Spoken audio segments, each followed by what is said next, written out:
My name is Stephanie Chisholm, and I'm the Director of Education and Research at the Bladder Cancer Advocacy Network. I also do a lot of our advocacy work. And I just wanted to go over the agenda for today's program. We have 2 hours, and we're going to do a little bit of welcome introduction, talk about how you can raise your voice without ever leaving home, give you some updates on what's happening at the Hill. This is a bit of a crazy time in Washington as we're getting closer to the election. We'll talk a little bit about Beacon Advocacy, what we've done up until this point, and then where we're going coming up in the future and how we could use your help, and really highlight some of the top issues that we think are really going to be impactful on the bladder cancer community over the next year. So we want to kind of keep you informed, keep you aware, and give you a chance to really be able to participate fully from the comfort and safety of your own home. Before we start today's program, I just wanted to say thank you to the sponsors that made this day very possible: EMD Serono and Pfizer Partnership, Genentech, and Merck. Those sponsors really do help us to really reach out and stay connected to all of you. I'd like to first introduce a couple of our key speakers. Mr. Jamie Gillespie is a patient member of Beacon's Board of Directors. Jamie joined 21st Century Fox Corporation in 2017 and currently serves as the Vice President of Government Relations. So Jamie knows quite a bit about lobbying and being on the Hill, and he also knows a lot about bladder cancer. Prior to that, Jamie held the same role at the National Association of Broadcasters in Washington, D.C. for over a decade. And he joined the National Association of Broadcasters after working on the Senate committees on Commerce, Science, and Transportation. So, Jamie, it's great to see you on here. Is your video on? Yeah, there you are. Okay, I just had to scroll down a little bit. And then our second key presenter is Pat Cavanaugh. He's Senior Vice President of Atlas Advocacy, and he has been Beacon's partner on the Hill for the last few years. So it's great to have you with us, Patrick. Pat has been on the Hill as a lobbyist for over 22 years. He's been developing, focusing, passing, and implementing policy on Capitol Hill and across the country. We rely on Pat for a lot of the information that we do on the Hill and making us stay connected and aware of what some of the issues are, because there's so much happening on the Hill today that it's sometimes hard unless that's your job, and that's really what Pat does for us. So it's really delightful to have you both with us. Thank you. And then I also want to definitely introduce everyone to some of our very popular and very well-loved and greatly appreciated patient advocates. This is a picture from when we all went to visit the Hill from left to right. We have Mike Lamb, Jonathan Paschal, then there's me, and Jim Scott. So thank you guys for joining us. So welcome, and if you want to turn your mics on for just a second, I'd like to give you all a chance to say hello. Pat, you want to give us a quick greeting? Okay. And then Jamie, what are we expecting to do today? First of all, thank you to Stephanie for organizing this. This is great and really helpful to have all of these important voices. And I wish, Stephanie and I and Patrick were talking about wishing to have all of you be in Washington with us and hitting the Hill, all wearing orange and, advocating for the important issues that are surrounding bladder cancer. So no, it's great to be with you virtually, and next year, hopefully, knock on wood, Stephanie, we'll see everyone in our new Bethesda headquarters and hopefully a pilgrimage to Washington. That sounds like a great plan, and I'm going to keep my fingers crossed that that will happen. I see, Jim, you're wearing your Beacon shirt, and a couple of years ago, we went as part of a larger advocacy group with Rally for Medical Research, and the Beacon team all had our Beacon shirts on, so we were pretty noticeable when we were walking around on the Hill. This was just one of the pre-meeting photos that we took. So tell us a little bit about what it was like to go on the Hill, Jim, Mike, or Jonathan. What was your experience? What do you think about that personally? This is Mike. I'll go ahead. Can you hear me okay? Yes, thank you. Good. Yeah, it was really a nice experience. I will say this. I've been up on the Hill a couple of times to advocate for different organizations, primarily, of course, with this and with the Cincinnati Chamber of Commerce. This was much easier when it comes to discussing getting funding for cancer research. The message is welcome. The people have all had experience with someone in their lives that have had cancer and are very eager to help out. So I thought the whole day was really a very pleasurable experience. Learned quite a bit about our own representatives, certainly my representatives, and found the camaraderie with the people we were presenting with was very strong, and the message was very well received by the people that you would hope would, both the representatives themselves and their assistant staff, if their representatives were not available. But it was very good. And I felt like it was very productive as well. Thank you. Thanks, Mike. Jim, do you have anything to add? Oh my goodness, what an honor, to be a voice for the bladder cancer patients before our government on Capitol Hill. I mean, it's just absolutely incredible. And having left there and going back home to my home state, I found that having been on Capitol Hill, being able to show a representative a picture of us in their office, that was very impactful. And so it was wonderful experience. They did listen. They were very attentive. One of the things that I walked away with is the fact that our government is in great hands. The young people on Capitol Hill working behind the scenes with our congressmen and women, they are just incredible. Young, bright, just really, really awesome people. So it was a wonderful experience. And I'd like to say hello to Jonathan. Hey, buddy, how you doing? And Jonathan. I thought it was a tremendous experience. The thing that stood out to me most was that I was in a very small group of lobbyists. There were 3 of us. And when the lobbyists would talk to my representatives and my senator, they had this kind of glazed over look. But when I would introduce myself as a cancer survivor and as a constituent, the whole room changed.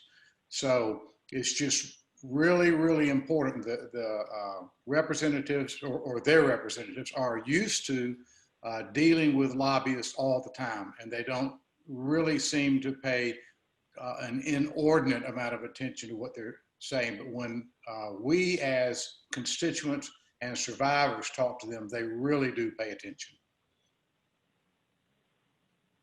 That's absolutely the truth. I think there's a lot of value in your sharing your story personally, and we're going to talk about how people can do that even from a distance. So Pat or Jamie, do you have anything else to kind of add as far as, you do this professionally, this is what you do, and then you help Beacon to do this as our voice on the Hill. What is the value behind that patient voice? I mean, Jonathan is exactly right. That patient voice is that personalization thing that really helps to drives home like what is a national public policy issue. When I won't quite say that they glaze over totally when we lobbyists talk, but I do hear his point there that when the member of Congress or that senator or their staff, in fact, has their own constituents in front of them. These are the people that are voting for them, and we're going to go back home and either talk them up or badmouth them. They tend to really, really listen, and they really care about what it is that their constituents are doing. We're in a weird year this year. Obviously, so we're not able to get the face-to-face meetings and things like that we would normally do.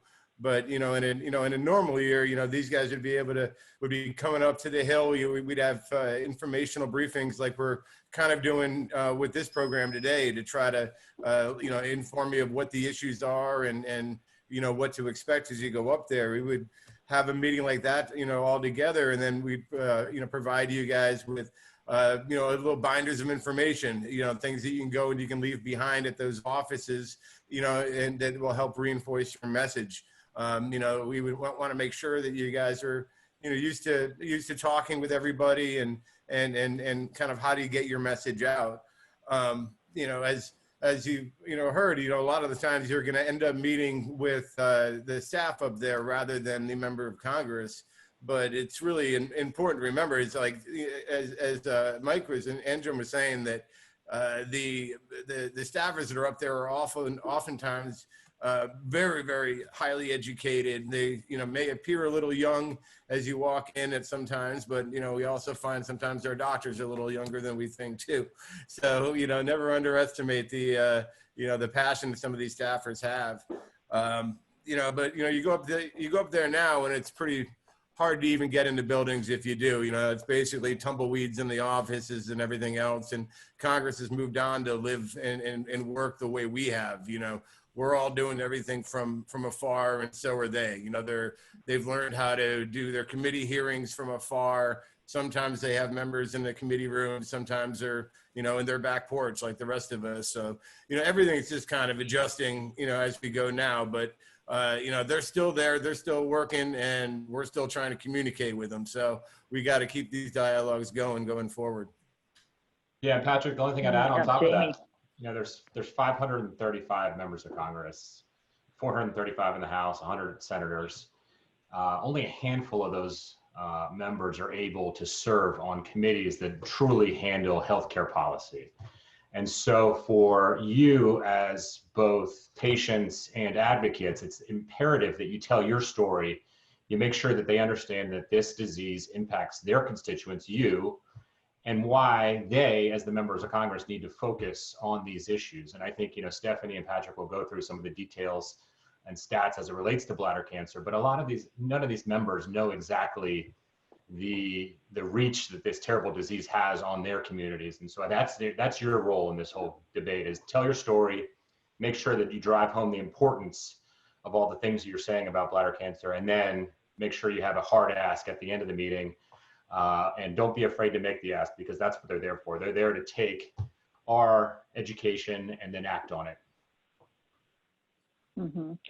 Exactly. And whether it's a live meeting, a virtual meeting, as a Zoom meeting, or you sending an email or writing a letter and putting it in the snail mail, or making a phone call, there's ways to get your point across. So let's talk a little bit about what advocacy really is.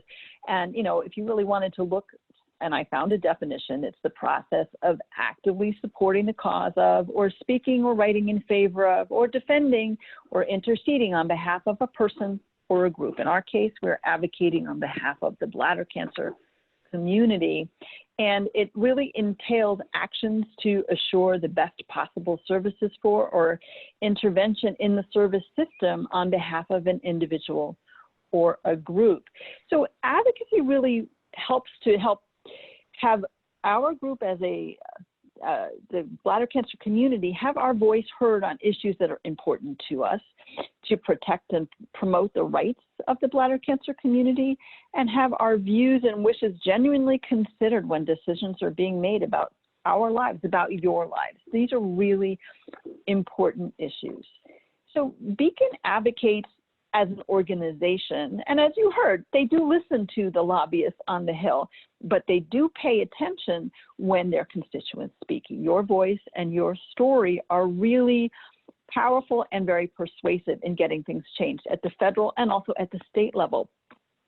So Patrick and Jamie, why is it so important to have that personal advocacy piece that goes in there? Why is it so helpful to move the needle and get people to make changes in maybe how they were going to vote or how they were going to allocate for funds and things like that when they hear these personal stories? Can you give us any examples or any ideas, what comes across to you as professionals that you see happening when patients speak?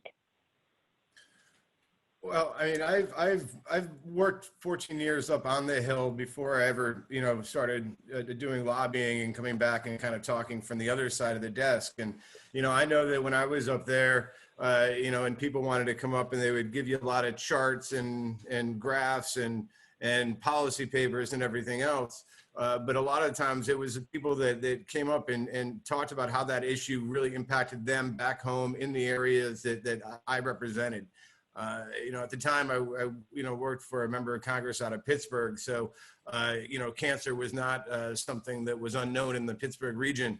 So when people would come up and they would talk to us there in that office, and asked to, for about signing on to letters to increase funding or to go on to a different bill that might be addressing, this or that. It was often the personal message of the people from right down there and down the street in Pittsburgh that we knew and who the boss knew, who the member of Congress knew. With personalizing it, you're not just personalizing, it's trying to put, in one hand, you're putting your face on an issue for them. So it's not just a story of X, it's the story of Mike or Jim or Jonathan or Patrick, and that's how they, and if you're able to get members of Congress and the Senate to every time they think of an issue, to think of you and think of you as that constituent, if you're able to get a story, your personal story that can hit home with them that much, there'll always be a face to the issue. Each member of Congress is represented, and every senator is tasked with handling every issue under the sun. Every single issue before the government has to come to them, so therefore they have to be an expert on everything under the sun. So if you're able to say, in their mind, when that issue happens, that's for Patrick and that's for Stephanie, in my district, and they put that personal face on it, it really goes a long way. It also goes, by making it personal, you're making it personal to them in the sense that you are a vocal constituent. Members of Congress and the Senate will get to know sometimes their people in their constituency who are quite active and really have a strong voice. So in order to get these dialogues going, by being able to dial in on your own personal message and relating to them, and things of, I'm from the same town, or we go to the same supermarket, or if you have special instances for yourself, such as being a veteran or a first responder, or, things that will tie it in, the things that they recognize, is always good to include in your personal story. Yeah, I completely agree. A lot of times I was going to ask you, Jamie, too, when you're looking at things that impact their state, it's not just about the constituents themselves, but there's money that gets flowed to the states from the federal government, money for research, money for medical care. How does all of these patient stories help support that in that sense? Because we will be talking specifically about funding research and also funding critical health issues. So how do we really, you want to comment about that, Jamie? Yeah, I think it's, it's a two-part answer, I think, and Patrick's absolutely right, where you need to boil it down to your story. And every bladder cancer journey is unique. I can speak from that firsthand. And I think, on the board, we often joke about the arms race as it relates to federal funding for every single different cancer out there. And, when you go up to the Hill and you talk about bladder cancer, I can probably tell you that the member of Congress is just not going to be familiar with the ins and outs of it. So I think, one, you need to make sure that bladder cancer is unique from all of the other cancers, which are terrible in their own right, but they need to make sure that they understand why bladder cancer is so bad. And then two is, to Patrick's point, is actually, telling your story, whether you're a firefighter, whether you were in the coal mines of Pittsburgh and you're going to talk to Mike Doyle, who Pat worked for, or you're a service member that came back and now you're experiencing issues. And it's just, you need to, personalize it and make sure that, it hits home for you, and more importantly for that member of Congress. And I think if those two items are accomplished, I think you're going to be successful at the end of the day. Mm-hmm. Great. Advocates, do you have anything else to add before I talk a little bit about who we're going to be talking about and who we're talking to when we communicate? I know, Jonathan, you've gone on, and Jim, you've gone on to say that you're a veteran while you're there as well. That's obviously one of the issues that you can bring to the table, that you have this personal experience from an occupational exposure, possibly the possibility of an occupational exposure as a result of your service. Any other comments about the experience of sharing directly with these young people that are speaking to you on the phone or in person when you go to the Hill to visit? Yeah, this is Mike. I just wanted to say one thing. I have met on a couple times with our local representative, and if you plan your visit around when they're coming into your district, into their home district, it isn't that difficult to get appointments with them. So I would encourage you to go through their staff to try to work towards getting an appointment with them, and then you really get some good one-on-one time with them instead of with their staff. Sure. Yeah, that's a really good suggestion. That's an excellent suggestion. So You know, that when they're back at home, a lot of the times they have a little extra time. And Mike is exactly right. Where they're having everybody in the world come to meet with them up here in DC. If you're able to catch them on you know, all those weeks when they spend time in they call it the district work period. You're much more have a chance to get a meeting with that member of Congress or senator themselves. Sure. And if you do end up coming on the Hill in 2021, we're keeping our fingers crossed that it'll be safe to do that. You know, you might be sitting and talking to a health legislative assistant or a legislative assistant. Pat, can you give us a little background about what those people are? I keep calling them young people because as I age, everybody seems to be getting younger, but they tend to be the best and the brightest that are working staffers on the Hill. And, you know, what is their role as a health legislative assistant or a legislative assistant?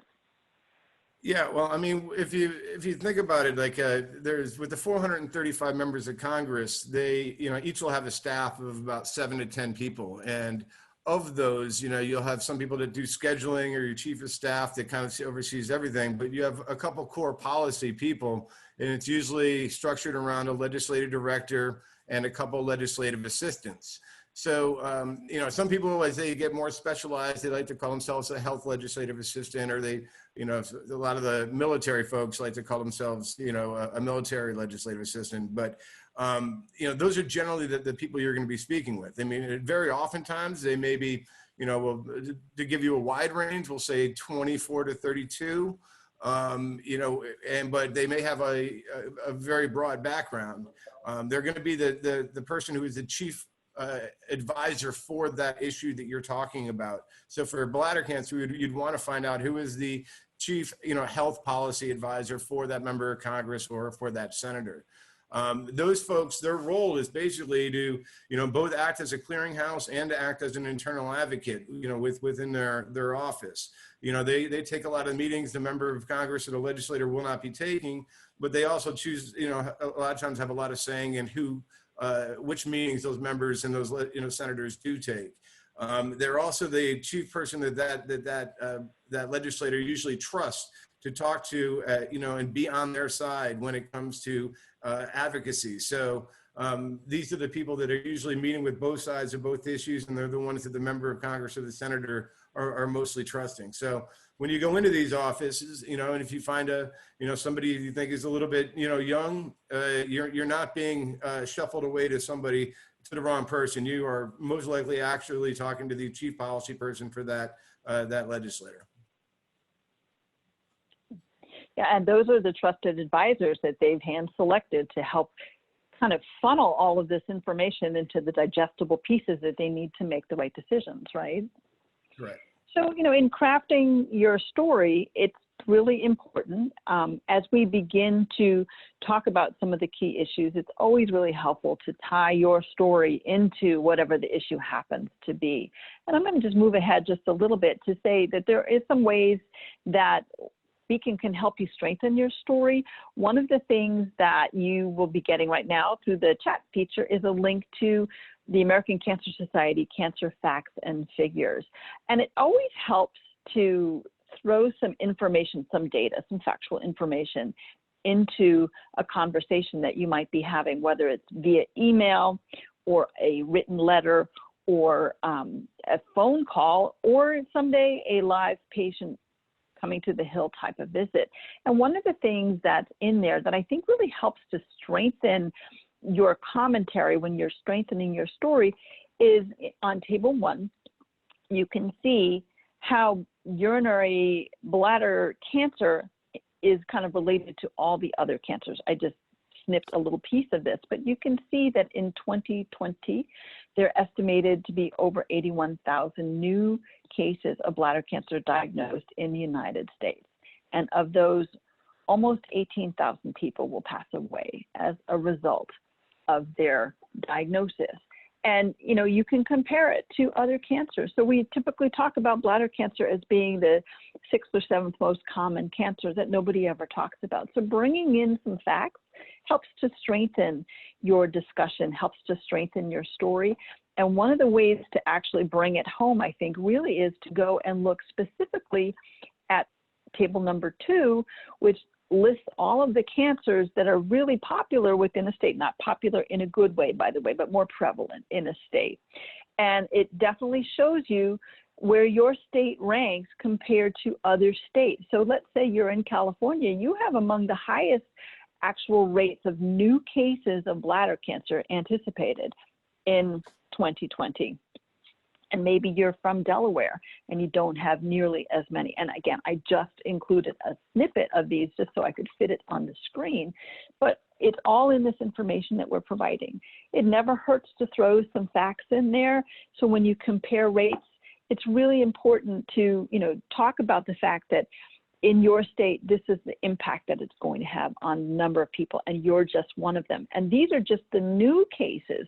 So think back to what this means for all of the people that have already been diagnosed and have been living with bladder cancer for a couple of years. So that number is very, very important to kind of bring that into your story. And it's still a very personal issue. And I like to just remind people of the saying that statistics are just people with the tears wiped away. So when these numbers are being tossed out there, they are really significant, but they're also representing unique individuals that have been really directly impacted by this disease. So again, what Patrick mentioned earlier, if you're a member of a particular subgroup like active duty or veteran service members who may or may not have been environmentally exposed but have elevated rates of bladder cancer, this is an important thing to bring out. First responders, we know because of all of the toxins that they're breathing in, the firefighters and the people that rushed to save people during the 9/11 attacks, that happened 19 years ago, they have increased risks of cancer and particularly of bladder cancer because of all the environmental exposures that they received. So if you have a particular subpopulation you belong to, those are all things that help strengthen your story. So talking a little bit about what to do, we talked about the way you can call people, you can email, you can send a letter. And when Beacon has a particular issue that we would love to have you weigh in on with your representatives, we will send you an email, and it will include how to call your representative, how to get their phone numbers, and give you some information about what you want to ask them to do specifically, and then you add your story. We give you the links to send an email directly to your representative, and then also we have a way that you can, find their address, and we will definitely send that information to you when we specifically reach out and ask you to advocate with us on behalf of the bladder cancer community. And you're always welcome to tell your family, your friends, even your coworkers to also send a message on your behalf. I think that these are all critical ways to get that information out. And because we are able to, we've gotten the list of health legislative assistants, those individuals that are having a direct line to your representatives. If you reach out to us directly and just send me an email at schisholm@bcan.org, we can provide you, if you give us your name and address and the district, if you happen to know it, the actual email address, at least in this Congress, for that legislative assistant, as we currently know them. So I'm happy to provide that for you if you send me an email. So it's been kind of a little bit of a crazy year. Nobody could have anticipated everything that's been going on. So Patrick and Jamie, you're both working on the Hill. Can you give us a little bit of a perspective of what's happening on the Hill these days? Patrick? Yeah, well, I mean, what I wanted to do is maybe give you a little kind of flavor for exactly, how many members, how the Hill is set up and how it's kind of working at this time. Right now, this first slide here is just a description of giving you an idea of the differences between how many Democrats and Republicans are in both the House and Senate. There's actually a workable differences here between both of these bodies here, and other years have been actually a little bit tighter. So it's not the fact that there's a divided Congress here is what's important, where the Republicans control the Senate while the Democrats control the House. I'm going to go over to the next slide. But one of the things that's really interesting here about this Congress here is while it's still divided and has been very unproductive, as I'll mention here in a moment. This is actually the 5th time in a row where this Congress has been the most diverse in history. It's nowhere near what the actual demographics are of the United States general population, but this has been a trend that has been going on for a number of years. Right now there's a record 134 women in Congress, counting both the House and Senate.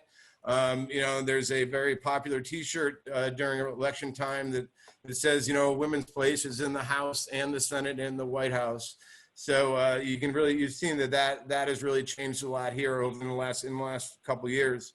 In addition, there's near records with the African American population, Hispanic population, and we actually have 4 Native Americans for the first time in our history. One of the things that I found really surprising, though, about all these demographics here is that only 18% of this Congress are veterans. If you look back to the Congresses back, in the 70s and early 80s, you were going to look at 70%, 65% veteran populations within the Congress, but you only have an 18% veteran population within this Congress, which I think is a rather unique trend also going on. So Stephanie, with the next slide, we're going to show that there has been COVID has had a large play in this, but this has been a historically divided Congress and a historically unproductive Congress. As you can see here through this chart, we're on pace now. We've passed 158 laws in the Congress, and that's way down. Back in before 20 years ago, it was common, and they'd pass 600 to 700 laws, and you can see here in the range they're going between 284 back in 2012 all the way to 504 in 2004. So what we're seeing here is a lot of division, an increased division between the parties over the years, and a lot less volume of legislation being passed. But Stephanie, so with the next slide, I just wanted to point out that as you look at, they've only passed 158 laws up there, but it's interesting to see what those laws actually did. I mean, 25 of that 158 named federal buildings. 5 of them authorized gold medals or coins to honor something. 8 of them were emergency-related COVID bills. 37 of these laws, either reauthorized or technically changed, a law currently on the books. So those are the little tweaking at the edges stuff. And only about 75 of them had been original legislation. While that's the case, it can be said that within some of the greater bills, the appropriation bills and the National Defense Act, several unique bills are being included, in there that you're not going to be seeing as passed by law. But, by any measure at all, you were looking at a very unproductive and very divided Congress at this time.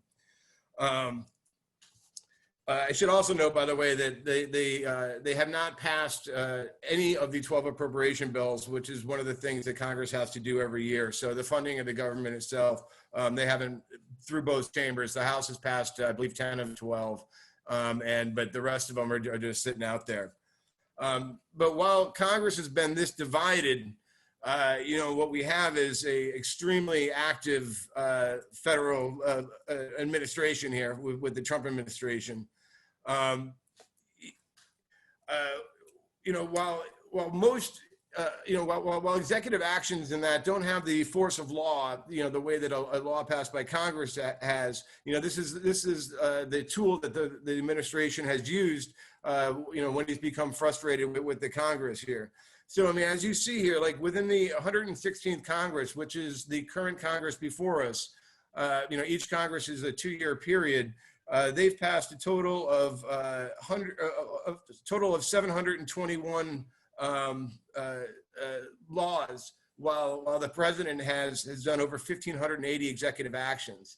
At the same time, we're seeing a massive move on the federal regulatory side to look at regulations that have been passed in the past and see if they should remain or be removed. At the time, and also while Congress is stalled and the executive making these moves, and then all the agencies are moving the regulations, there's been a pretty massive, turnover within the administration itself. It's been estimated that there's a 91% turnover in the top 65 positions within the administration. So what we're dealing with, here generally speaking, is the administration kind of came to kind of turn Washington upside down, and in one sense, both parties have been unable to really advance an agenda while COVID has hit. And then with a lot of turnover and regulatory actions by the administration, it's that's kind of where a lot of the actions have happened. Of all of the big presidential moves that one can do, the executive order, the presidential memo, or the proclamations or nominations or appointments, what has been the most that this administration has done has been nominations and appointments. That's going to be the long-term effect of the administration, either if it's a 4 or an 8-year administration, is the amount of positions that have been filled, and both judiciary and kind of all across the board. So what we have here is a very unproductive, we'll say, at best, but very contentious Congress that is really just trying to keep their head above water, kind of going forward. So I kind of stopped there for a minute and kind of let Jamie jump in. Yeah, I completely agree that this has been a challenged Congress. I think that's a polite term in today's speak. They've got 3 immediate challenges, and that's how Congress unfortunately legislates today. There's got to be an emergency or an expiring deadline, and that's how most bills are passed. But when you look just in the immediate calendar, there's pretty much all hands on deck right now as it relates to the pandemic and how do we respond to that. They've been hung up on a phase 4 stimulus package, and it sounds like there've been both sides are paralyzed right now in terms of finding compromise. The government runs out of money in 15 days, so you'll see next week Congress turns their attention to that. That'll be a CR likely, and that'll just be clean money, extensions of everything today until it sounds like December 17th. So that'll give us another bite at the apple. So when you're having these conversations, an important piece of this is, federal funding in not only the appropriations process, but in other spending bills that are moving.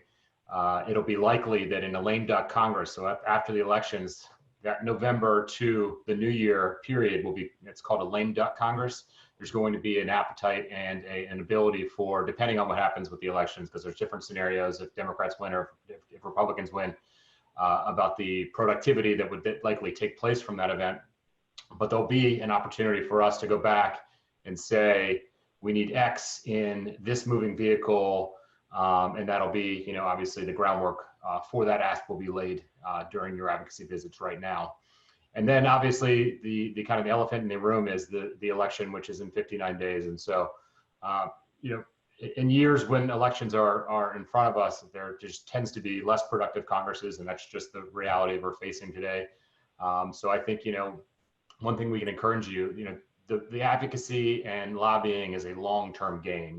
The way that Congress works, it's not designed to move very quickly. So this is going to be a long-term process. We are so happy that you're starting the process with us right now.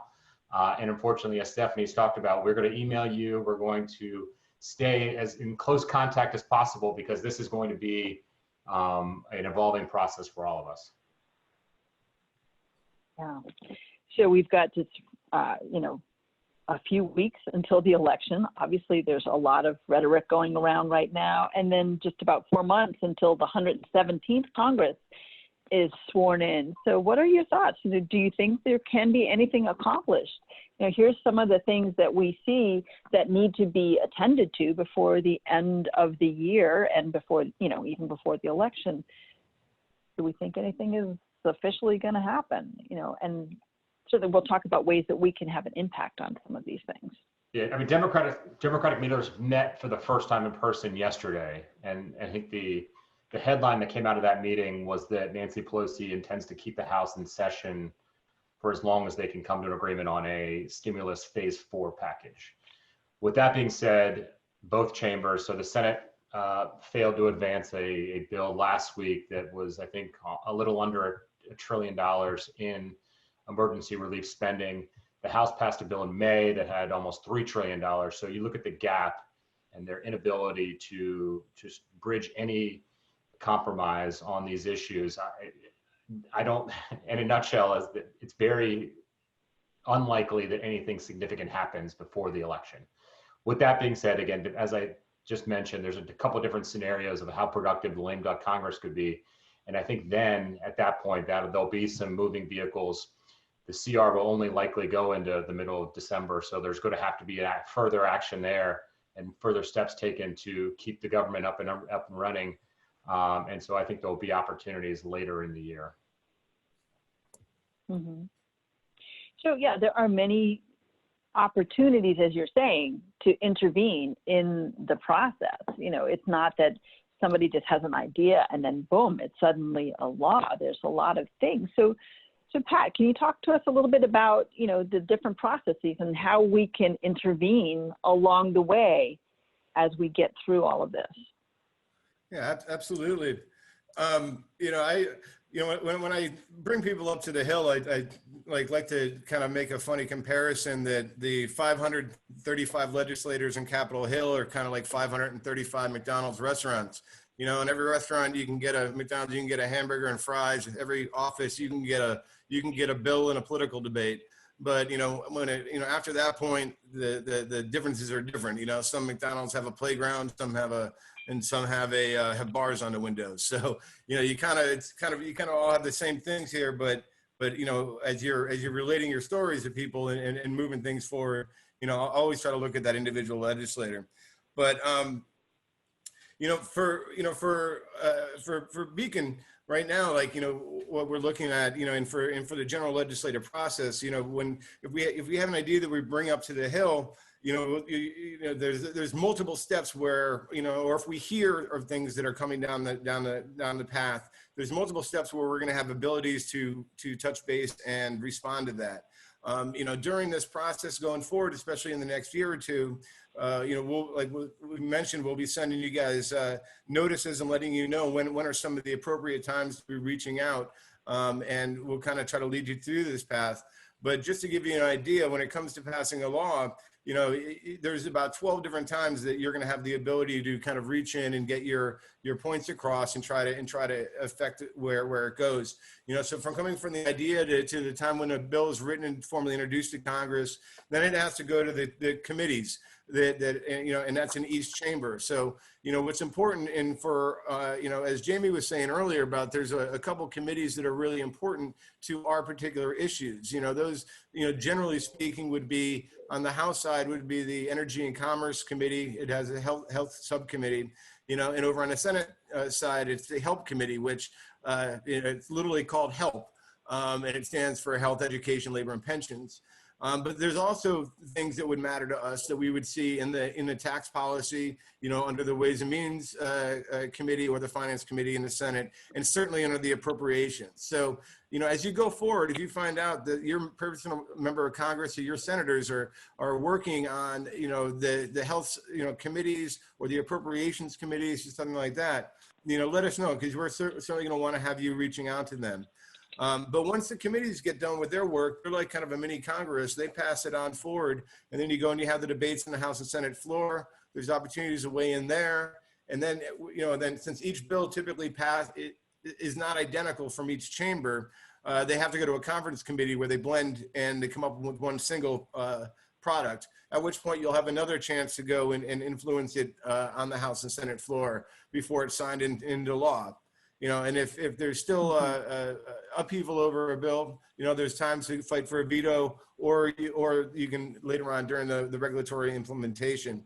A lot of times the stuff that really hits home is what's done at the regulatory implementation, as people are trying to interpret what it is that Congress meant to do. So there's often a lot of times, even after passage, after the bill has been signed, that there's still time for advocates to reach out and try to advance public policy in their way.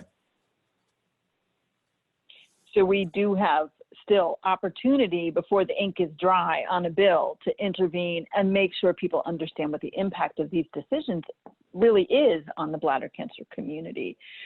So we've been doing this for quite some time. Pat's been helping us do this on the Hill since before I got to Beacon in 2015. So Pat, came on board about the same time specifically.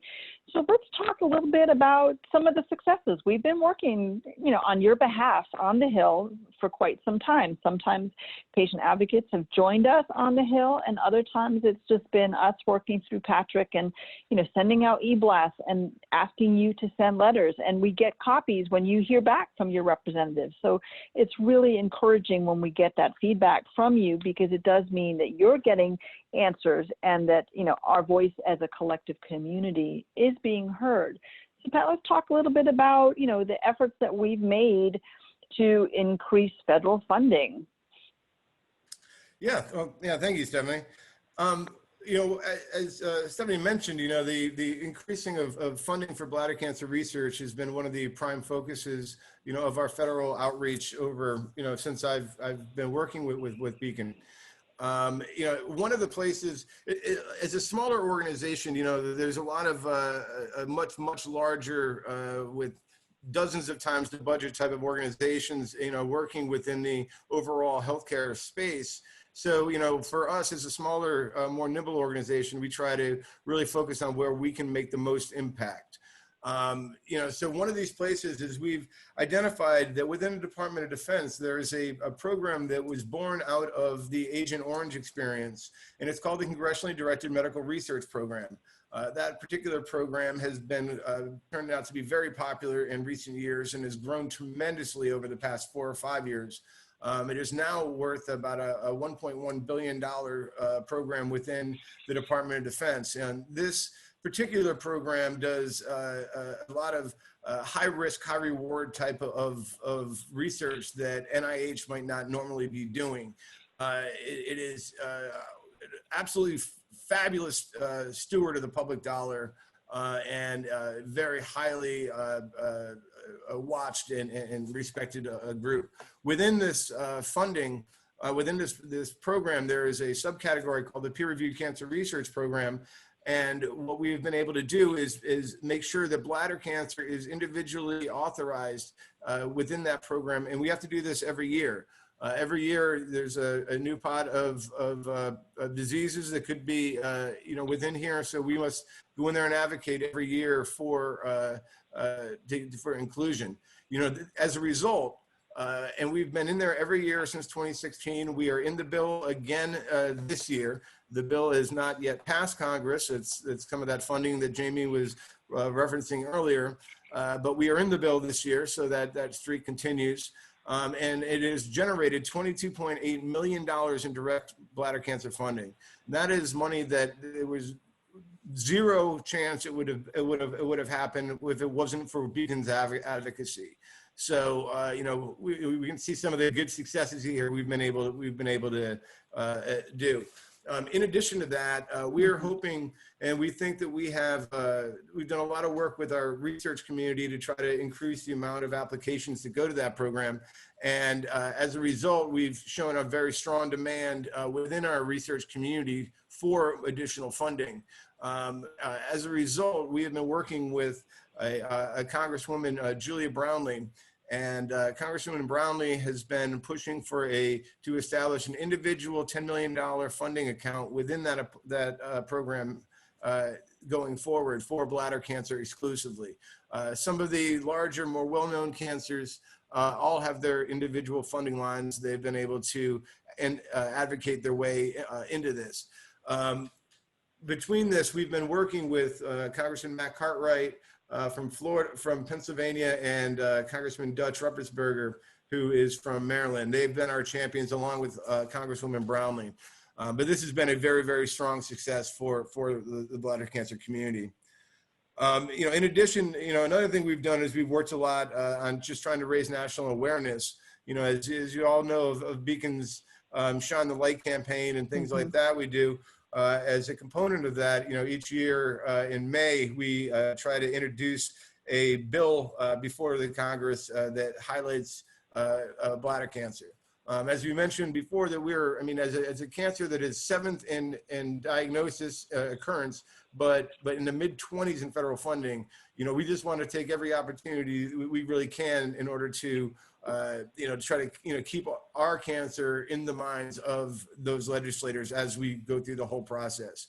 Having it in May is usually pretty good because the appropriation process is moving forward, and it's always good for them to have another reminder when they're thinking about cancer funding.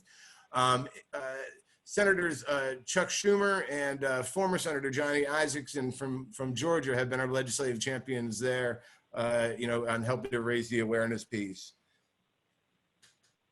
Yeah, you make some really good points, Pat. So let me just even go back to the CDMRP stuff. You know, this is Beacon's 15th year. People may not realize that, but we really got started when John and Diane Qualley were really appalled at the lack of federal funding for a disease that had such prominence that nobody ever talked about.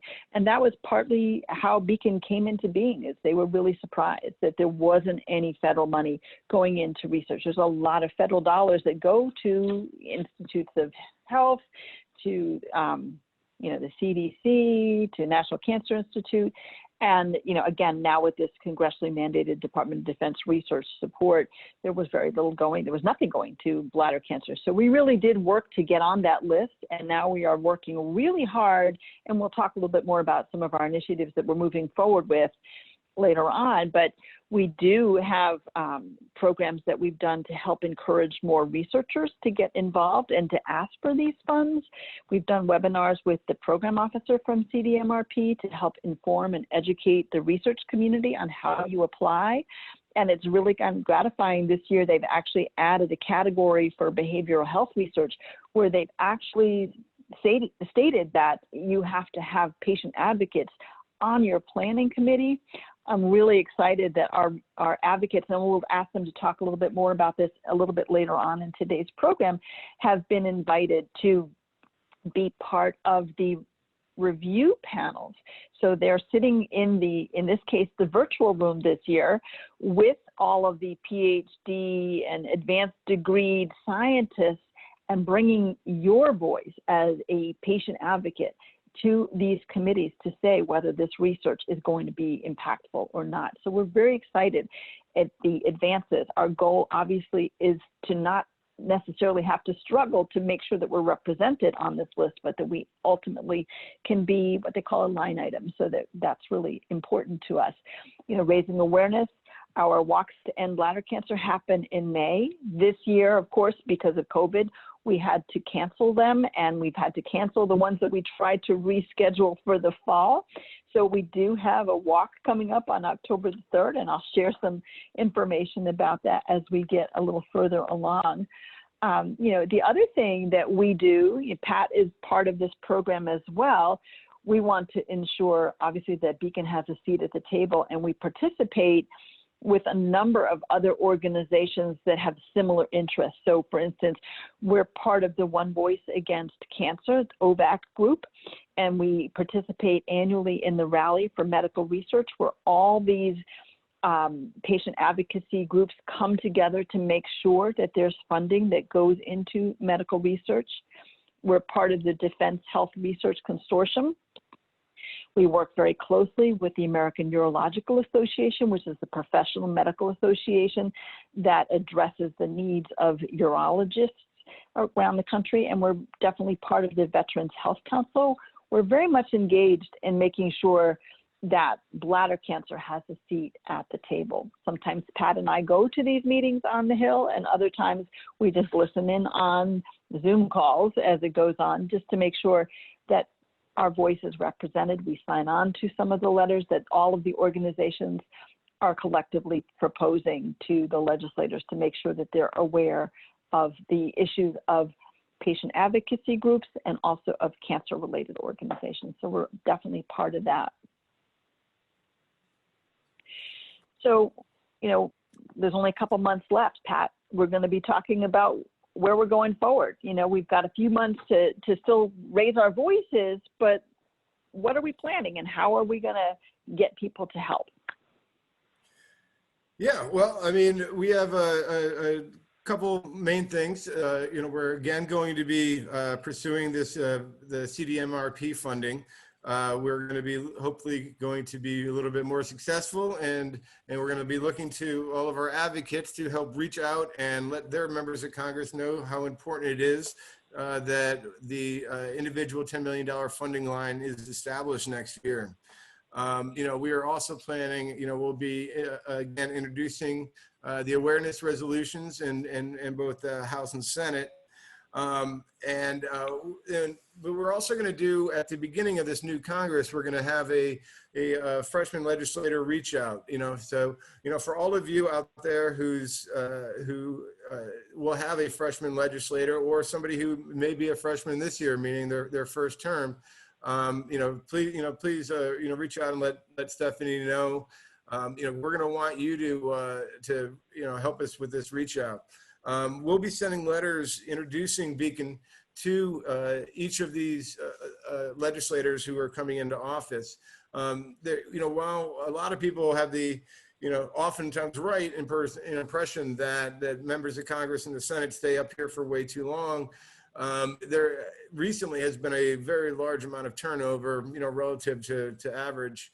There's in the current Congress, there's 91 new legislators, 9 in the House, and then 9 new senators. And at the same time, there's 65 additional, folks who are not running for their seats in the current election. So there's going to be at least 65 more, new folks, coming in too. That's going to be quite a big chunk of Congress. So what we want to do is make sure that we can kind of appear to kind of punch a little bit above our weight when we go up there to Congress. We're going to be sending letters and introducing, like I said, under Beacon signature, introducing our organization and letting them know what our priorities are, letting them know, places where we have chapters, where we have constituency, and really give them a quick push early of letting them know we're out there and what we want to try to move forward with them. We hope that later on, as we are able to start to establish relationships with these members of Congress, that we'll be able to pay some dividends later on moving forward. So, as far as, what can you guys do to help us out, advocating here, part of it will be, what we're going to do for you. And that is, we're going to be expanding the Beacon advocacy page, where we're going to identify several key issues. Some of those I'll be going over here in a couple of minutes, that we know will be coming up here in the next Congress. While I wish I could, tell you and really push you to go storm the halls of Congress today, a lot of the issues and a lot of the things that are really going to have an impact on our community, we're really going to probably be looking to happen in the next year or so, and when a new Congress, and after, and then after the presidential election, depending on what happens there. So what we're going to be doing is, we'll have these new issues up on your webpage, so you'll have an ability to go there and kind of get an initial briefing.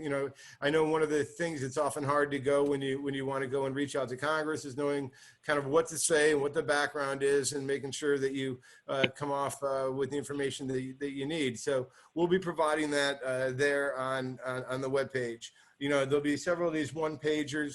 We'll also start to provide draft letters. So if you read one of those one-pagers and you say, hey, I want to reach out to my member of Congress and tell them this is important to me, we'll have a draft letter there for you, so that you'll have, give you a suggestion of what to say.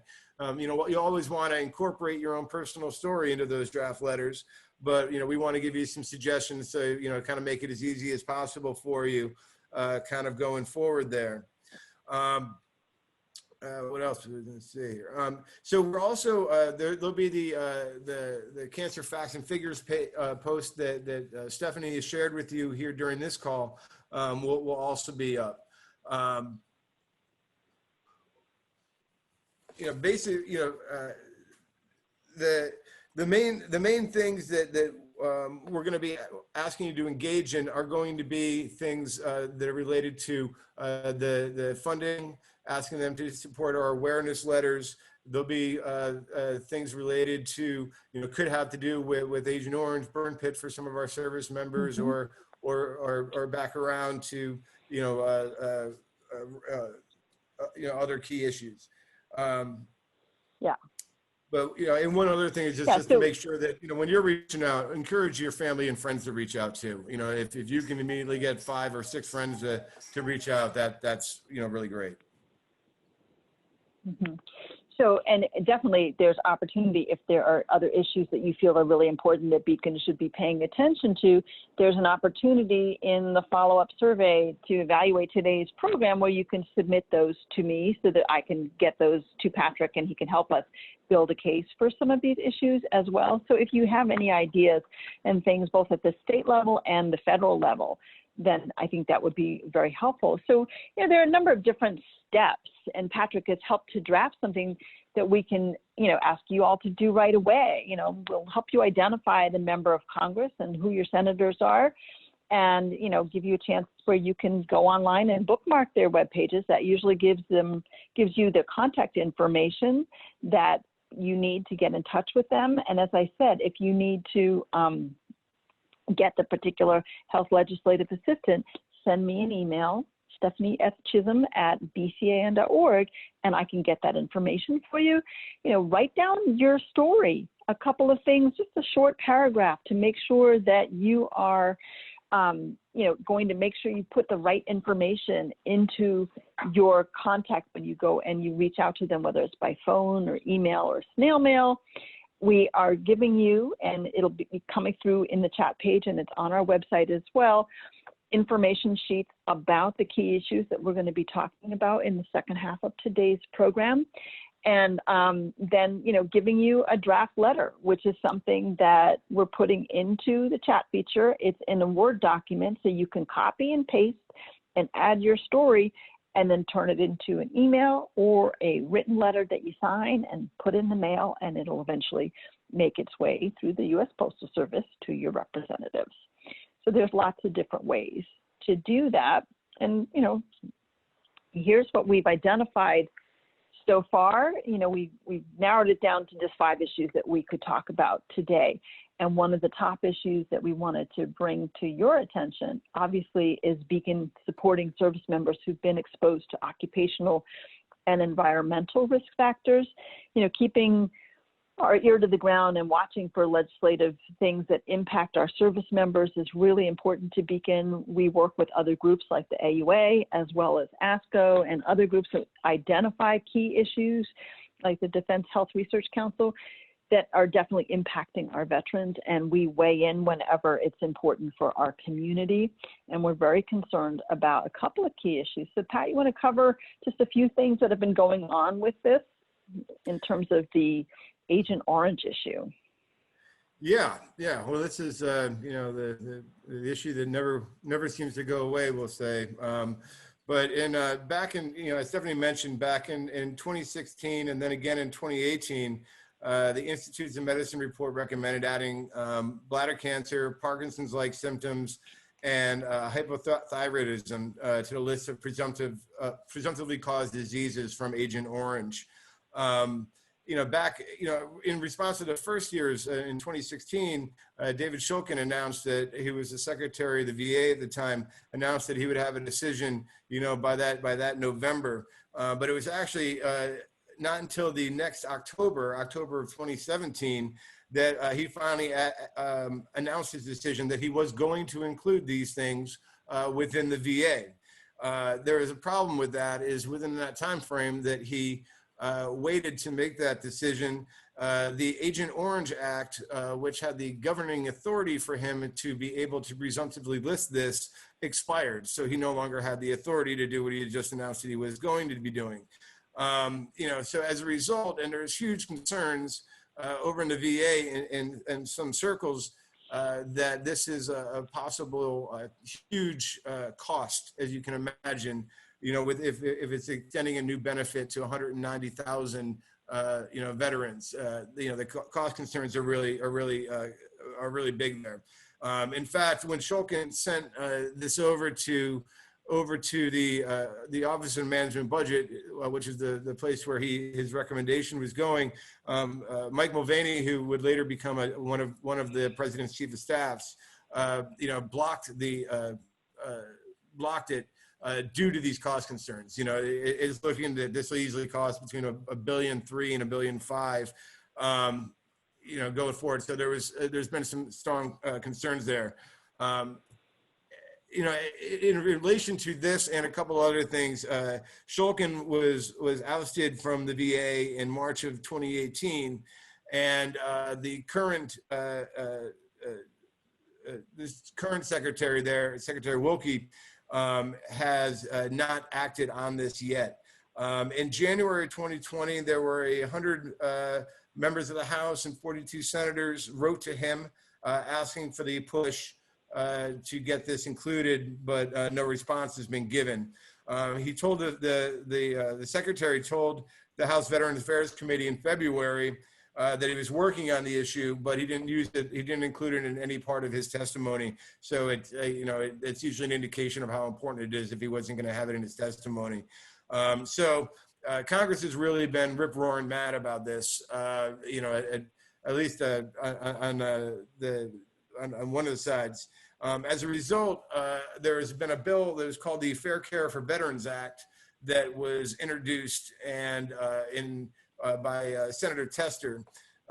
What that bill does simply is it says that these three things must be included under the presumptive diseases at the VA, essentially giving the congressional authority and the rule of law to making this happen. That provision was included within the National Defense Authorization Act this year, which is currently going through the process. This is a bill that must pass every year. And so by being included in that, this is one of these springboards that should get this thing done. At this point, the president has promised to veto the National Defense Authorization Act should it get sent to him over a number of issues, monuments, et cetera. But he hasn't targeted on this particular issue yet, which is a good thing for our folks. So what we hope, it's been a long time coming, but we hope that with the passage of the NDAA this year, that veterans will finally be considered a presumptive cause of disease of bladder cancer at the VA.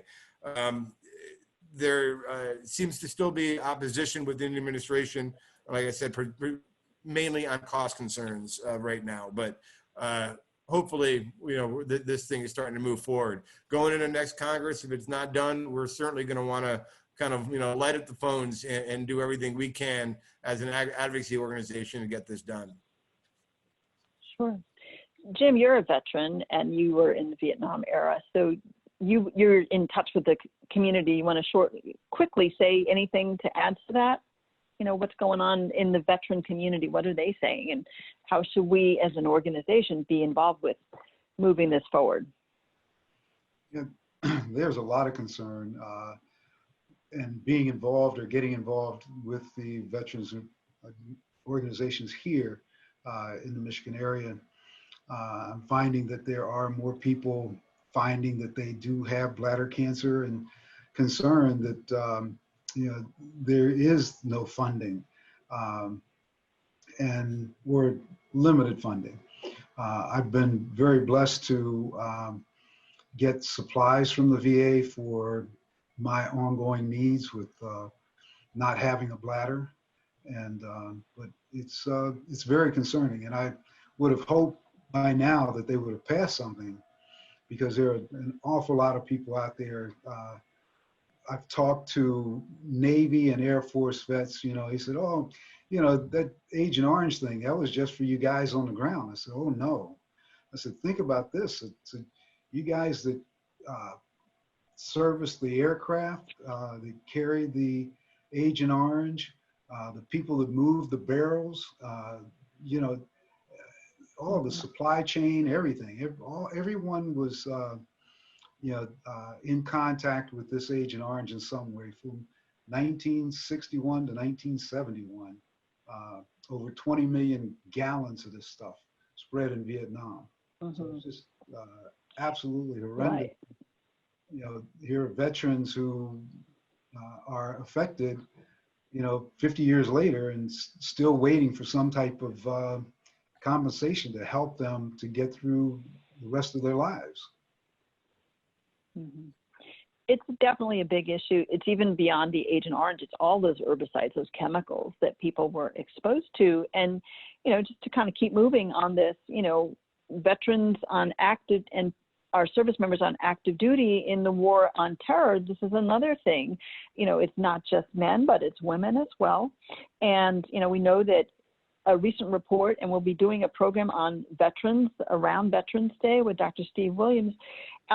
He just was looking into the VA healthcare system. There are 11 million veterans in the VA healthcare system, and recent reports have identified over 160,000 of them are being treated for bladder cancer. So look for information on the Veterans and Bladder Cancer Program around Veterans Day. We'll be pushing that out. But let's talk a little bit about the veterans of modern warfare. Pat, can you kind of talk a little bit about these things? Yeah. Well, I mean, in the wars in the last 15, 20 years, nearly every forward deployed base had open burn pits. They were used to burn trash, medical waste, ordnance, whatever they wanted to burn. There was open burn pits. So if you can imagine all the chemicals and everything else that were coming out of there, if you had a good burn pit going and the wind shifted directions, that wind was bringing everything right across the base. Not unlike the California wildfires that are putting smoke across their entire region. So there's but as a result of all this, nobody have had any records of who was exposed, who wasn't exposed, or anything like that, and what they were exposed to. So, taking the lesson from the experience of the Agent Orange and the Vietnam veteran experience, Representative Tulsi Gabbard had introduced the First Step bill last year. It was called the Burn Pits Accountability Act, which simply said that you have to, if you were exposed to a burn pit during your service, they mark that as part of your service record. It simply is a way to start the record keeping so we can identify who in these populations were exposed, and and hopefully that if they were exposed wrongly, that the military takes full responsibility, and we're able to care for the veterans as our sacred promise to them always has been. But they're already calling this issue kind of the Agent Orange of our generation. With over, there's over 10,500 people have shown up at the VA and tried to make a claim based on the toxins that they were, exposed to. This has been a well-received issue, in recent times, and in fact, Representative Gabbard's bill was included in last year's National Defense Authorization Act. That was a great first step. So now we have records for the first time.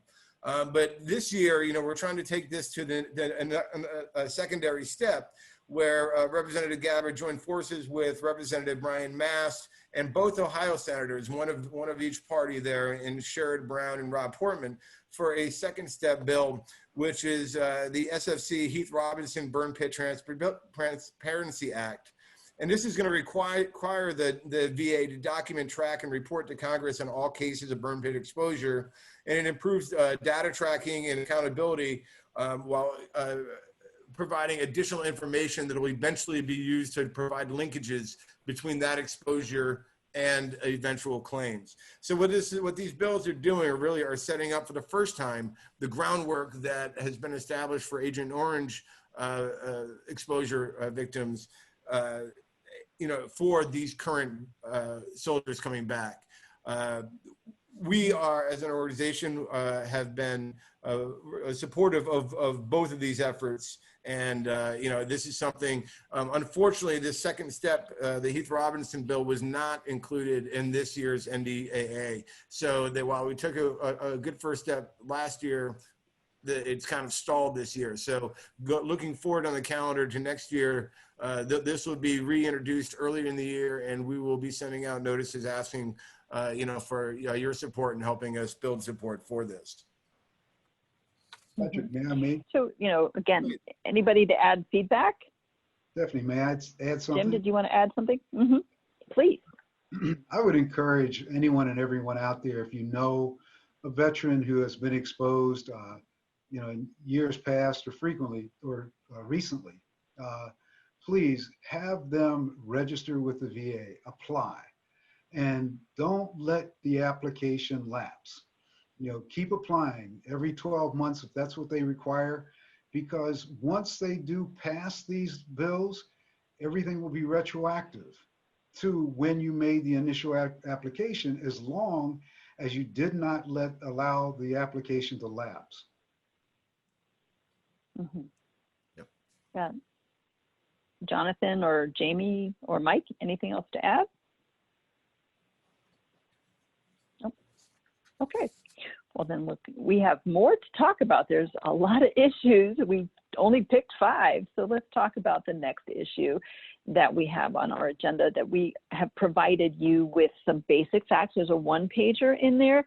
You know, protecting Americans with pre-existing conditions is certainly something that we think that most of our representatives are very amenable to doing, and yet we hear regularly about issues related to the Affordable Care Act in the news, and we're watching out for how the current administration is working on that. So Pat, can you give us a little bit of an update on that particular issue? Because that impacts everybody, because if you're already diagnosed with bladder cancer, then you're going to have a pre-existing condition. And if you are diagnosed this year, you will have a pre-existing condition from this point forward. So what are some of the issues? Yeah, well, I mean, the short story here is it's in the courts, and we're gonna really have to follow what happens at the Supreme Court going forward. But, you know, kind of, you know, as background, I mean, everybody knows now that everybody is covered with your pre-existing conditions of bladder cancer and every other one. But, you know, it seems like that's settled law. It seems like that is an issue that has been addressed and it's there. And to some extent that is the case, because the Affordable Care Act, which is commonly known as Obamacare, you know, guaranteed this. And, you know, once that came into effect in 2014, that's current law.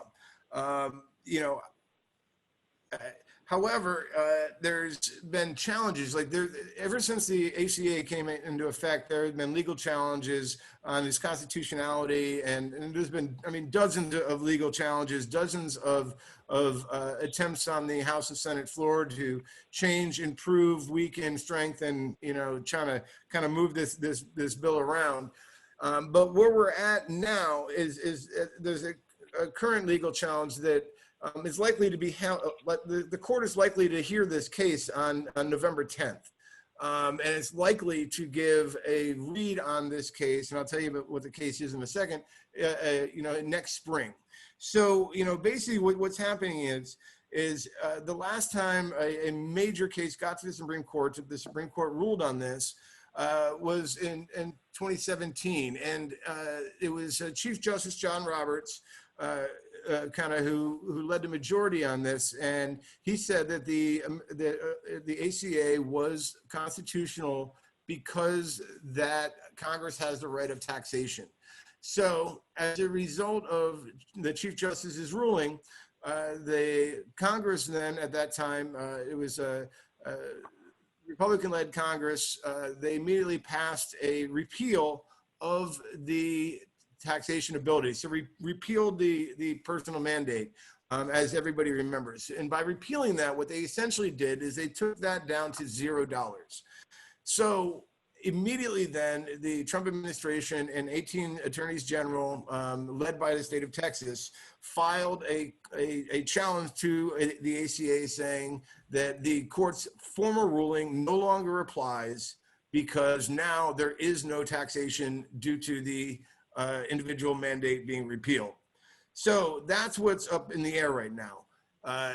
There are people who will read you both sides of the coin on how they think the Supreme Court will rule on this, but nobody really knows. And, you know, like I said, they're likely to hear the case right after the election, and they're likely to issue that ruling in the spring. If the court agrees with the administration and these attorney generals led by Texas, then the pre-existing condition protection would be eliminated.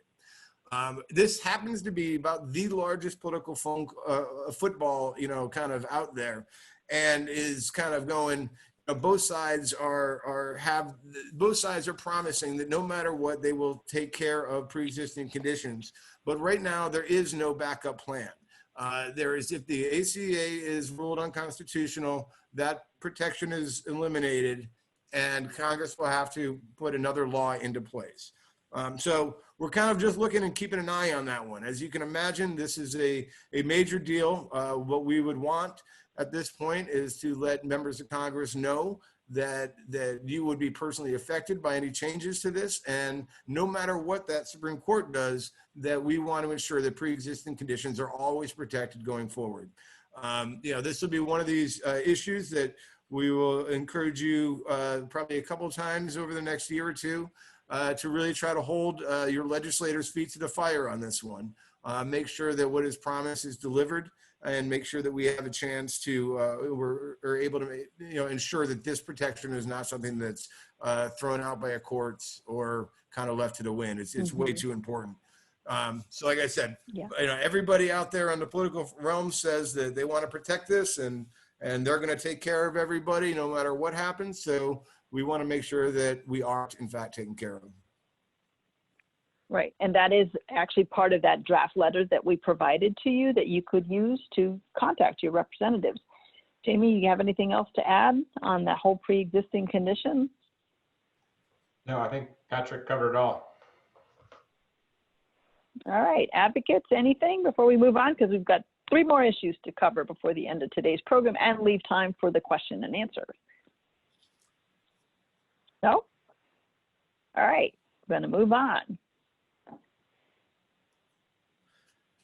All right. So I guess one of the reasons, as I mentioned, that Beacon got started 15 years ago was that there was this lack of funding for bladder cancer research. I mean, it was primarily treated as a surgical disease. That was it. And the exciting thing is that there has been some real interest in research. There's been some advances in the science. Clinical trials have led to the approval of new classifications of treatment that are, the first things that we've seen in the last 40 years have really started in the last 5 years, which is very, very exciting.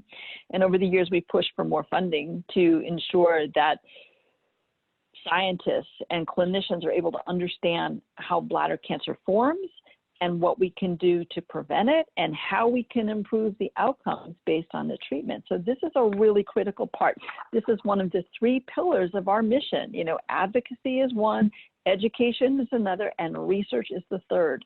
So let's talk a little bit about some of these other issues. Obviously, we've mentioned briefly some of this federal funding that goes into it. Pat, you want to talk a little bit about some of these other issues? Yeah, I mean, real quick, I mean, every year, as you going through the appropriation process, that's the process by which the entire federal government is funded. The Appropriations Committee has 12 subcommittees that look at different pieces of it. One of these is the piece that funds all of healthcare, funds the National Institutes of Health and their subsectors, which are like, National Cancer Institute and, the Cancer Moonshot, things like that. Overall, the U.S. federal government is the world's largest funder of cancer research, hands down. I mean, no one's even close. And this year, over the past several years, there's been a trend in Congress, to kind of increase the funding for cancer research specifically, but, healthcare overall. This year, we're seeing increases up to $47 billion for National Institutes of Health. And was it like 6.7 billion for the National Cancer Institute? These are all great increases. Beacon would, of course, is supportive of the highest possible funding. When we write letters from the organization to support funding on this, rather than setting a number, we often ask for the highest possible level of funding, within a debate. And I think, for this year on these bills, we've gotten it. We of course are going to continue to focus on the CDMRP itself. One of the problems is we mentioned that not all 12 appropriation bills have been funded, i.e. the government has not been funded, and that the deadline is coming up next week. One of the problems with that is what they do is they pass what's called a continuing resolution that says, keep the government funding at the level it's currently at. The problem with that is within our pot within the Congressionally Directed Medical Research Program, that is money that's added by Congress every year, and that cannot just be continually funded. So, right now we are very closely watching and pushing to make sure that the House of Representatives actually gets through, continues to get the work done, and the Congress gets this work done and gets the federal government funded here in the first place. So, we're going to continue this mission of trying to increase cancer research going forward. Mm-hmm.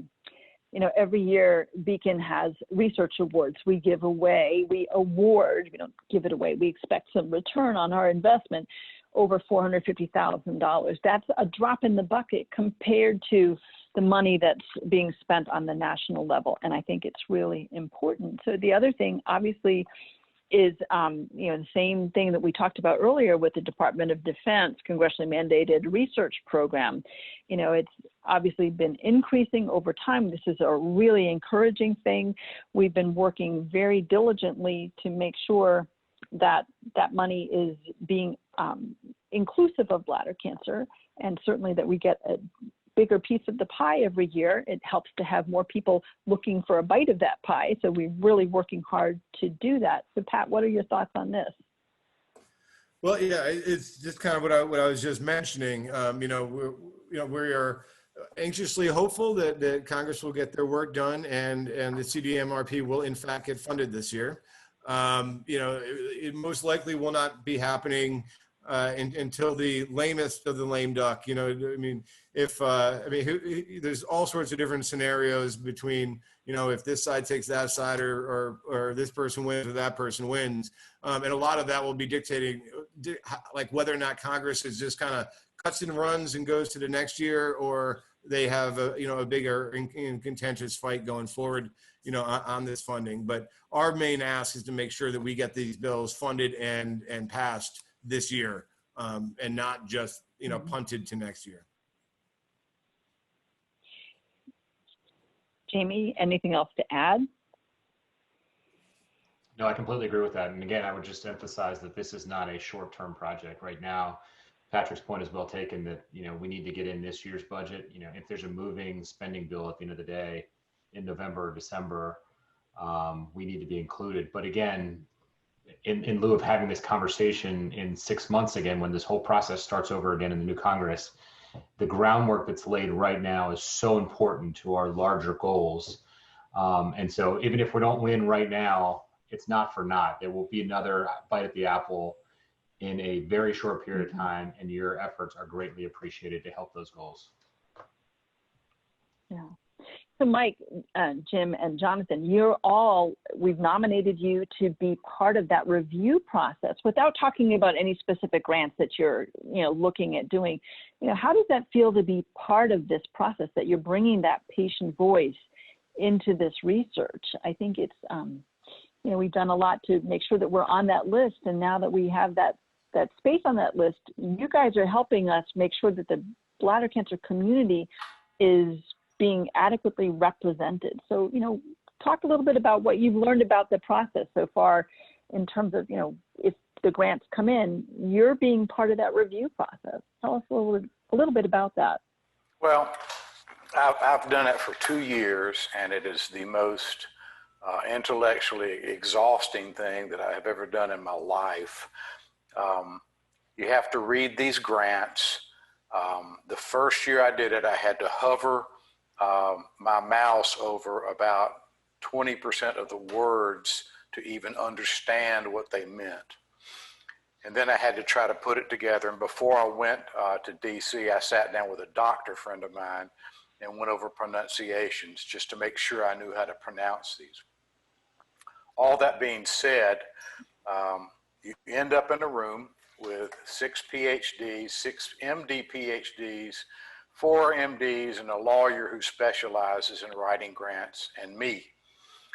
And I thought, you know, what could I possibly bring to the conversation?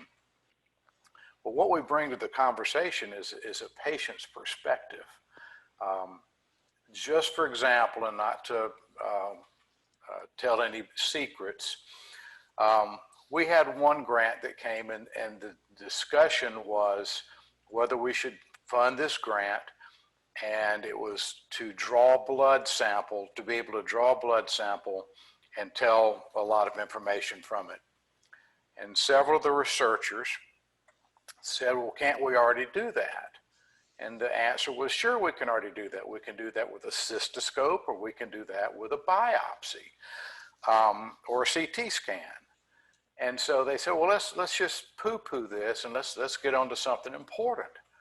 And so I had been fairly quiet during the process, and I said, wait a minute. I said,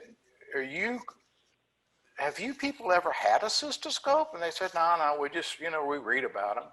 And I said, have you ever, you know, had a CT scan? Have you ever had to take all day off from work to go to a hospital and sit there and interrupt your schedule and have, you know, white coat fever and just, and they said, no, we've never done that.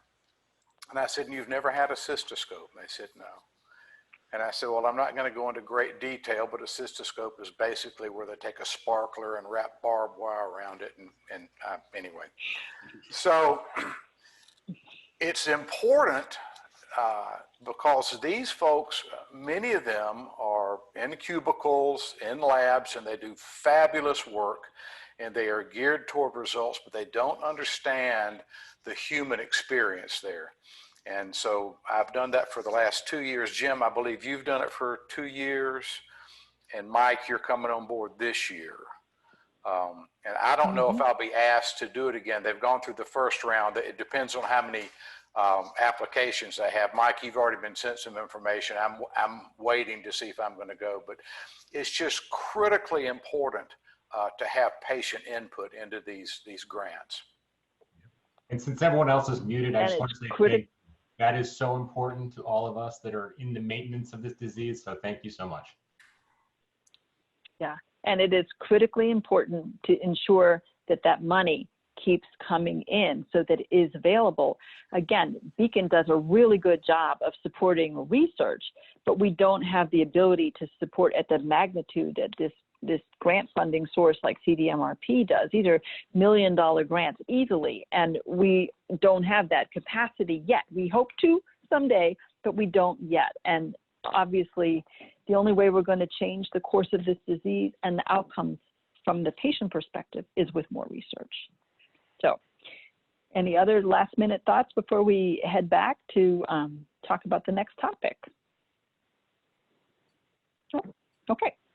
Moving on. Obviously, this is going to lead us to another issue that's in the hands of our legislators this year. Thankfully, because of the research that has been out there, there have been some new advances in care. And one of the critical issues that we feel is looking at coverage for prescription drugs and some of the next generation treatments that are emerging as a result of some of this critical research that is being funded both by Beacon and by deeper pockets like CDMRP.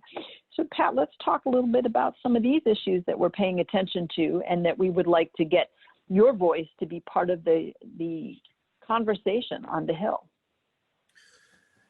Yeah, well, I mean, you know, this is easily, you know, one of the hottest political issues, you know, biggest polling issues. This is something that, you know, just like pre-existing conditions, members of Congress on both sides understand the importance of, and you end up having a kind of philosophical differences between the means of delivering, you know, what the goal that everybody agrees upon, which is the prescription drugs, and some of these treatments are just, you know, too expensive.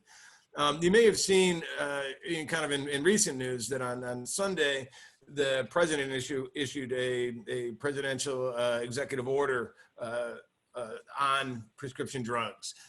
Basically, what he did is back in July, he issued an executive order that told the pharmaceutical companies, basically that he was going to implement a thing called like most favored nation status, unless they get a different alternative that will help lower prescription drug costs.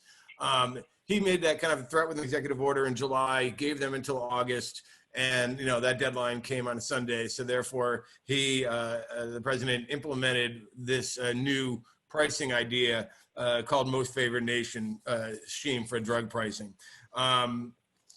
Basically, what it does is for Medicare Part B and D, it says that if pharmaceutical companies are selling their drugs in another country at a much lower price, they have to give that same price to the American consumer.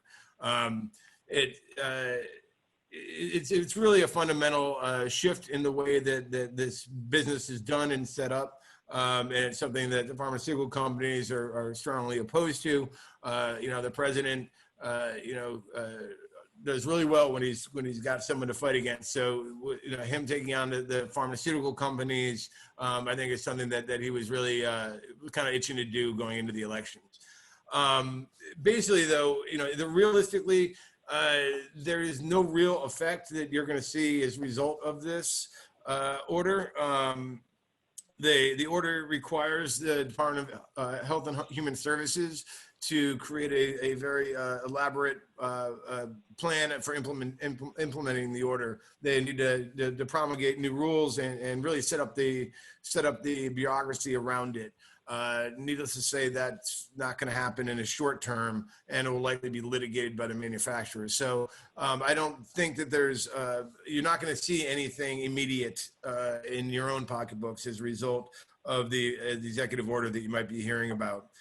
In the meanwhile, the two parties have, and by the two parties, I mean the House being represented, by majority Democrats and the Senate being represented by majority Republicans. The two parties, the two chambers, each have put out their own bills to address this problem. The House passed a bill that was named after former chairman Elijah Cummings, who passed away just ahead of COVID. He had, I guess, in some ways, he had good timing on if he had to go sometime. But so they named the bill after him, and what that does is the House Democratic bill basically it caps out-of-pocket prescription drug costs at $2,000 a year, and allows the federal government to negotiate the cost of the top 250th highest cost drugs. Meanwhile, over in the Senate, they took a different approach, and it has gone as far, like the House bill passed the House floor. The Senate bill passed the Senate Finance Committee, which has jurisdiction, here. And with that bill, it's called the Prescription Drug Price Reduction Act, which is known as the Grassley-Wyden bill for short. That one also caps what the costs are for seniors, but it caps it at a level of $3,100, and then says that if the pharmaceutical companies are overcharging American consumers, they have to pay a rebate to the federal government. That bill itself was passed, like I said, by a close vote out of the Senate Finance Committee, and that too is waiting at Leader McConnell's desk. Realistically, we don't see any way that McConnell will bring up either one of these bills ahead of time, but this is to say that as you see, the Congress, both chambers, both parties have put out their own plans on this, and it's a debate that is going to certainly be going into the next year. Okay, great. So, obviously, what can we do to help? Any other thoughts? Once we send out an e-blast, these are the kinds of things that we'd like you to respond to. We haven't got anything going out yet, but, is there other things that people should be doing? Suggestions? Well, I mean, at this point, if you can certainly write your members of Congress and let them know that the high cost is putting a particular burden on yourself. Let them know you're a voter. Let them know when you're going to the polls. Let them know that you want to know exactly what the issues are and what they're going to do to really help bring down this very real problem. Like I said, the current Congress, they kind of chose sides a little bit and then squared off and haven't, moved either bill for a final vote. Hopefully in the next Congress, we'll be able to push it and ask it to get to a final vote. Well, in the interest of time, I do want to just keep moving forward a little bit. So let's talk about the fifth of our 5 top issues. And obviously, this is one that's on the top of everybody's mind.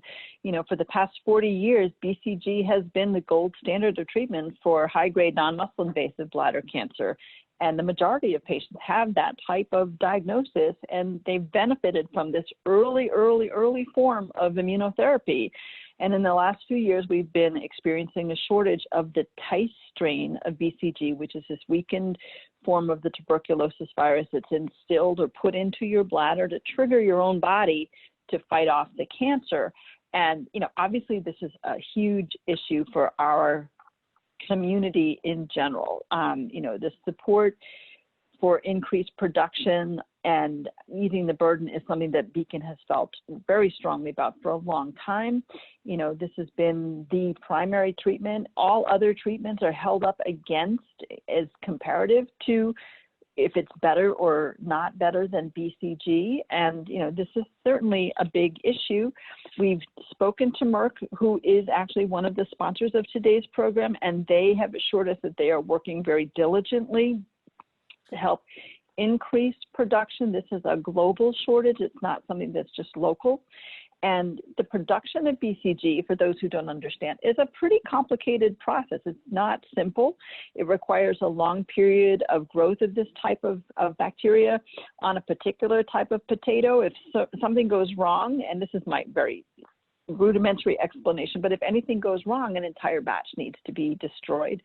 And because of this global demand, the lack of the ability to meet that demand has led to shortages, and there are some critical issues related to this in that, you know, Chuck Schumer, Senator Schumer, had gone online and he'd been up at one of the hospitals in Rochester talking specifically about this. But the fact is, it makes it very, very difficult. And they've collectively, organizations have decided that, okay, it's better than nothing. It's okay to share and have a 1/3 dose and have that available to make the available doses of BCG reach more patients. The challenges sometimes are that there's not the ability to bill for that. And so what happens is that those other doses have to be disposed of. And once you defrost it, because it comes in a frozen state, you have to be able to use it right away. So that's part of the challenge. So Pat, can you talk a little bit about that? About, you know, what Chuck Schumer said? Yeah, well, I mean, and it's great to have, you know, somebody of his caliber. I mean, he's a minority leader of the Senate to speak up about this. I mean, if you start searching BCG on the web or anything, you'll see that Beacon is one of the only people out there who've been talking about this and really trying to push for a solution. So to, you know, in order to, you know, by able to reaching out and having the Senator Schumer be able to talk and highlight this, it's a good first step. Once, you know, Congress, you know, they take a lot of obvious steps, which is, you know, first they like to highlight it, then they like to see if anything happens, and then they'll start digging into it more. Right now, you know, he's called and asked the FDA to kind of try to do what they can to eliminate some of the barriers that might be on their end, you know, to allow more of this production. As Stephanie indicated, this is a very complicated production to get BCG to grow it. You essentially have to grow it like a living organism, and so we can't just order production to increase. I mean, there's a life cycle process here, you know, but there are things that the Congress can do, and there's things that Senator Schumer, you know, and his colleagues can do, you know, going forward. Things such as, you know, cutting some of these regulatory burdens to allow, for example, a partial vial usage to be reimbursable for doctors. So, you know, if they're not just throwing it away or anything else, if they're actually able to get reimbursed, you know, through the vial and actually like spread out that we have right now. You know, at the same time, there's possibilities of other strains of this being grown and being accepted in the U.S. market. That would something that would have to be passed by, you know, through the Food and Drug Administration. You know, so you know, at some point we may want to be filing some public comments with the FDA, you know, about this, that, we may, reach out to some of our advocates to help us on that too. So, while this is being kind of figured out, we want to both try to cut whatever barriers might be there. We want to look at opening the market a little bit, and on top of that, we want to look at extending the supply as long as possible. But like I said, there has not been any congressional hearings, any official hearings, or any major congressional action other than the talking level yet so far on this subject. So folks like Beacon and all of our advocates here working on together will play a strong role in taking this to a national level. Mm-hmm. So again, for those people who are online, the attendees on this call, this is obviously a big issue for the bulk of our community. And if you go to bcan.org, across the top, you should see the Bcg Shortage update. And there is a new letter that we have put together that's been signed by all the organizations that are involved in the care of non-muscle invasive bladder cancer patients. And there are also ways that you can get in touch with the FDA and calling Merck. But again, I've been, reassured by Merck that they are working on it. We just have not seen any change yet in the supply of this BCG. So any other comments or feedback about that before we move on and kind of open it up to questions from the audience?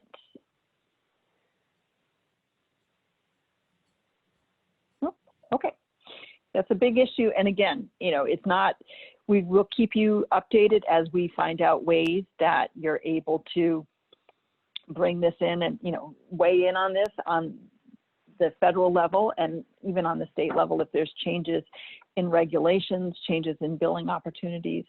So let's stop for a minute and open it up to questions from our participants. So let's see. There's a first question. I understand the lobbying of Congress. However, is there a way to lobby the FDA? Obviously, if you go, as I said, to bcan.org and look on our list of resources for the BCG shortage, there's a way to reach out to the FDA directly. Let's see, I'm going to look at the different questions. Is there a specific or future bill or appropriation we should focus on? I think we've covered that. Science drives research and development. Current administration and its appointees downplays or dismisses science. How can Beacon addressing the situation related to advocacy for financial support for scientific research? I hope that we've covered that. Let's see. We're new to Beacon, but given the periodic shortages of BCG, have there been any focused advocacy efforts on increasing the manufacturing of this drug? And the Defense Production Act, we've talked a little bit about that. Pat, do you have anything else to say about that? There have not been any efforts under the Defense Production Act to try to force something on this. But like I said, as a basically an organism that has to grow, you can't just order increased production on this. It really is a specialized growing process. Okay. And then the last question, I think that's a little bit different, is can we get on the coattails of the PFAS bandwagon? That's the chemical fire retardant that's showing up in water supplies, and look at increased research and development funding for bladder cancer research. So, Pat, that is one of the things in terms of the environmental occupational exposures that we're looking into and we're keeping an eye on. So do you have any additional comments that you can make about that? I mean, we'd certainly be open to looking at it. I mean, that's part of this discussion is to find out what's important to all your membership. And, going into the next Congress, the world's our oyster as to what exactly we go in and fight for. So, we appreciate, comments and suggestions, and we can certainly look into an issue such as this. Mm-hmm. And definitely anybody who hasn't seen it, we've done some webinars specifically looking at environmental and occupational exposures, particularly things in the water supply. So we had a recent webinar, I think it was last year, that we did specifically featuring a scientist, Dr. Deborah Silverman, whose job for the last 30 years has been looking at environmental and water exposures and their risk of bladder cancer. So those are all resources available on the bcan.org website. Any other comments that you all have? before I kind of move on, because we're coming up on that 10-minute left mark? Yeah, Stephanie, somebody just put in the chat, influential members in Texas. I mean, Texas is a massive state, so they've got it reached pretty much into any committee you want. But just on approach, I mean, the ranking member, Kay Granger, obviously an important piece of that puzzle. I think Will Hurd's on approach, John Carter, Henry Cuellar. So there's a number of different Texans that can be influential through this process. Sure, absolutely. So you guys have the list of all those committee members to help us to make sure that, you know, if in fact, if somebody contacts me saying, I need to know who the health legislative assistant is for my representative, we would be able to find out if in fact their representative is on an influential committee as well. So maybe we can put together a list of those committees as they exist now, and then update that list for 2021 when the new Congress comes in, the 117th Congress comes in. So Pat, if you could help me pull those lists together, we can add those to our website so that if you are in one of those states that has a person of influence on one of these committees, then we can get that, you know, out to you so you as a representative can speak up to your person on the Hill and make sure that bladder cancer is in the forefront of their conversations. Absolutely. I can provide you with a list of the different committee members. Great. That would be fabulous. So any other thoughts or comments? Any of our advocates want to talk a little bit about, again, why it's important to share your story? Stephanie, this is Jim. And yes, to piggyback on what Jonathan was saying before about being a consumer reviewer, I am currently on a panel now. And Jonathan, I will say that I think that you must have put what you just said in your comments in your last review session, because they are doing everything they can to make that process a little more consumer reviewer friendly. So please, if you're out there and you are thinking of the fact that you would like to be a part of that, you know, don't hesitate to reach out to Stephanie and let her know, because they need the feedback from patient advocates. Yeah. And again, we need to speak out as a community to make sure that in 2021, that money is still there on the CDMRP. Again, our goal is to become a permanent line item so we don't have to keep poking at everybody saying, hey, don't forget about bladder cancer. We don't want people to forget about bladder cancer. We want to be considered a regular item that is just built into the budget. Any other feedback on advocacy as, you know, people who've gone on the Hill for us and then people that work on the Hill? Closing remarks? No, thank you all for participating. I mean, I think this is a long process, as we've talked about on a number of different occasions. The relationships that you build with policymakers will pay dividends down the road. So if they can't help you right now, don't write them off. They're going to be probably a member for a couple of years. There will be other opportunities where they can help with the Beacon cause and kind of moving forward all the different pieces, the important pieces that we've talked about today, to help not only with the maintenance, but hopefully with the cure of this disease. So thank you all for taking the time. Thank you, Stephanie, for organizing. Oh, it is our pleasure. I'm so glad that you all were able to join us. Pat? Yeah, and I'd just like to say that, you know, I appreciate the strong interest that this community has, you know, with this particular event, and that, you know, going forward, you know, we'll make sure that we send out you know, regular reminders and requests to you guys with all the information you need in order to take action. You know, the big ask, of course, is when we send it, we hope you guys will take that next step and write to your members of Congress and help us advocate for you. And help join us in this advocacy. There's, you know, as we heard earlier, there's but so much that that lobbyists like Jamie and I can do. You know, your personal voice is critical and absolutely very, very important for this process. So, you know, when we do send out alerts to you and say, you know, please, now's the time, you know, write your member of Congress. Please take that second step and do that and help us join on this fight. Thank you.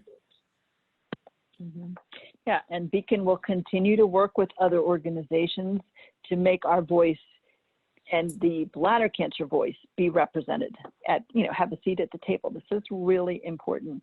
Your feedback is also incredibly important. So look in the chat box. You should see the link in there right now to be able to open that up before the program closes in another window so that you can make sure that you provide some feedback in the evaluation, and you will be getting an email, I think, tomorrow about that. I'd like to once again thank the sponsors for our Advocacy Day, EMD Serono Pfizer Partnership, Genentech, and Merck.